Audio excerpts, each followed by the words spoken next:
اللہ الرحمن الرحیم۔ آج کا انمول موتی، سفر آخرت کے لیے تیار رہنا چاہیے۔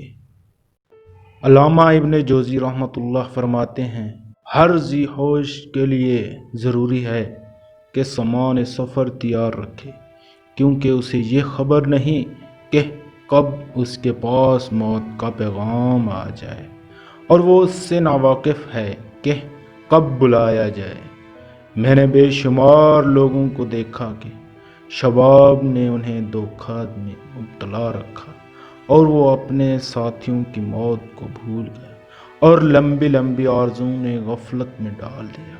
چنانچہ اکثر ایسا ہوتا ہے کہ عالم غیر عارف میں اپنے جی میں سوچتا ہے کہ آج میں علم میں مشغول رہوں، عمل بعد میں کر لوں گا، پھر راحت کا بہانہ کر کے لغزشوں میں سستی برتتا ہے، سچی توبہ کی تیاری کو مؤخر کر دیتا ہے، غیبت کرنے اور اس کے سننے سے بچتا نہیں ہے، اور شبہ کی آمدنی سے پرہیز نہیں کرتا، پھر یہ امید رکھتا ہے کہ آئندہ عمل کر کے ساری خطاؤں کو مٹا دے گا، اور پھر بھولا رہتا ہے کہ موت اچانک ہی آ جاتی ہے۔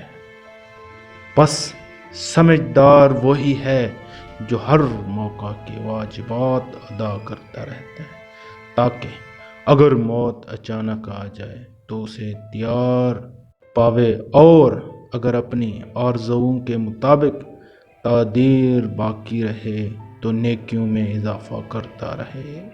سبحان اللہ۔